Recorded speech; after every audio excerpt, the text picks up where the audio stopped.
I'd like to begin by acknowledging the traditional owners of the land on which we meet today, and also pay my respects to the elders past, present and emerging. And Albert, did you just want to make an acknowledgement as well? Yes, I'd like to acknowledge the land that I'm on, the Bidjigal and Gadigal land of the Eora Nation. Yeah, I've always enjoyed telling stories on this land, and I'm privileged to be able to do so. Yeah. Great. Habari, Albert. Hey, Habari. And didn't take me long to learn that. And congratulations, mate, on being, a CGA 2021. It is 2021, Rising Star. Thank you very much. It's such an honor. I couldn't believe it. Could not believe it. So I'm privileged and blessed to hear that. Yeah, it's well deserved, mate. So yeah, just tell us a bit about you. So you're obviously born and raised in Kenya. Yeah. And so how did you make your way to, because you moved to Brisbane, is that right, to sort of further your studies? Yeah. So I was studying my master's, and I finished and was working, but just didn't see myself in the corporate world. Right. And I'd been around entrepreneurs back home and in Australia and Brisbane, and kind of like formed different ventures, which were great, but I wasn't happy to wake up every morning and so I had to figure out what I wanted to do, and acting weirdly was the thing. Yeah. So, like, how many degrees do you actually have? Oh man, I have. You must have to have a few walls there to hang them all up. Yeah, my wall is stacked. No painting, just degrees. I have 2 undergrad degrees and 2 master's degrees. Wow. So yeah. So you must be like 65 years of age. Like you've been studying for. Yeah, my soul is. My soul is. And then, so from leaving the corporate world, I suppose, what did your sort of family and friends, like, was acting something that you were doing sort of, like even in high school or stuff, or did it sort of come late in life, or? No, I didn't do it in high school. I think for me, my parents had always loved movies. So myself and my siblings grew up watching films all the time. And so I had always found a fascination with, actors and what they do to embody a character. And so I was always curious. And for me, like, I remember when I was young, this is my twin sister reminded me this. She told me that, you remember you used to pretend to be Godzilla. And I remember once I saw a huntsman. Yeah. And I when I was a kid, because I think there's a spider that's similar to a huntsman in Kenya. Yeah. And I prayed to God. I was like, can it bite me, please, so I can be Spider-Man? And I wanted that so bad. Just to see, just because maybe I am Spider-Man. Yeah, maybe. That's one way to find out. So thanks, Tobey Maguire. I almost got bit. But yeah, like, the more I pursued acting, the more I remembered a lot of times where, I was so fascinated with the acting industry. So it wasn't like other family members. So you've got a twin sister. Have you got any other siblings? Yeah, I got 5 other siblings. Yeah. Oh, okay. Wow. Big family. Yeah. So was there anyone else in the family that was kind of interested in acting? No. Okay, so it wasn't coming from them. It was just you and your spiders in your room and stuff. Okay. Yeah. Pretty much. And so when you kind of decided to move, that you didn't want to be at a desk job anymore, in the corporate world, and made that decision to go to NIDA. Yeah. Was that a shock to your family and friends, or did they sort of see it coming, or? It was a shock. I'd say it was a shock. To a few of my friends, not really. Right. But and for a while I was scared of telling people, because it's such a society makes changing career paths at like 25. So it's such a taboo thing, Yeah, yeah, yeah. But you Apparently can't do then, that. yeah, Yeah. apparently then you're too old to change, you know. Yeah, yeah, you set on your path, you got to stick with it. Exactly. You got to So stay. it got to a point where I was like, I was nervous, but then I was like, nah, if I'm going to go through this journey, everyone has to know. I'm going to tell everyone who I care about, you know, and I might get advice that could help me through them, you know. So I just told them, but it was a surprise to a lot of people. Yeah. And but there was a lot of support, surprisingly a lot of support. So Yeah, great. yeah, Right. it's never that bad when you actually, it's worse in your head. Yeah, of course. It always is with everything. Yeah, With everything. yeah. Pretty much. And so how did you find NIDA? Was that a you know, because I know like all acting schools can, you know, it's good and bad, of course. So did you find it like a positive experience? NIDA, yeah, NIDA was a positive experience. It's 3 years of, my God, Of more study.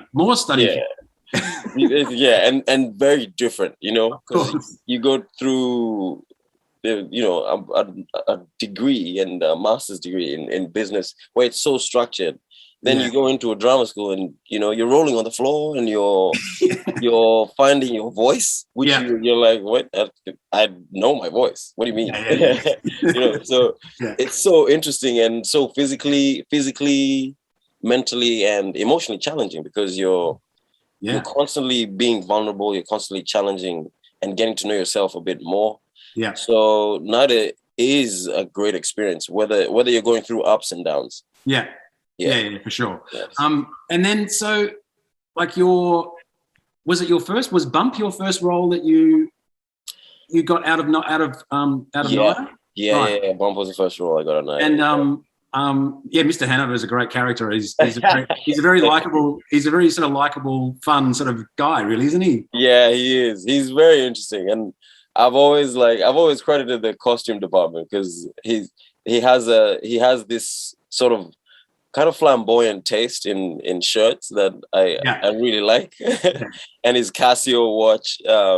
So it really informed me a lot about the character, even though, you know, just researching teachers and, you know, how they interact with students, especially young teachers who try and be as best friendly as they can with students, you know, that it really helped a lot. So across on the screen, it's great. And so how was that sort of how was that audition process for you? Was that because I suppose you wouldn't have done many auditions other than your NIDA one?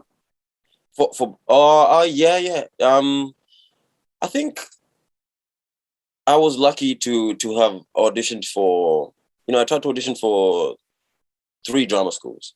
Yeah. And NIDA, VCA, and QT.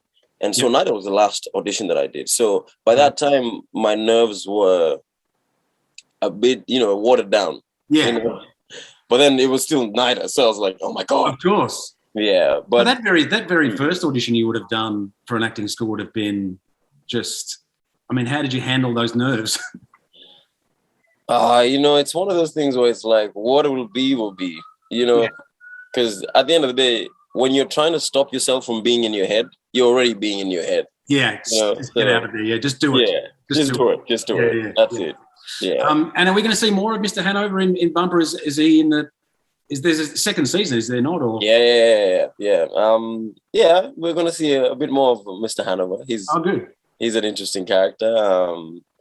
So excited for that. Right. He's cool. And then so you've also you've already shot Blueback. Is that Robert Connolly's film? So that's very exciting. That's great. That is exciting. Too.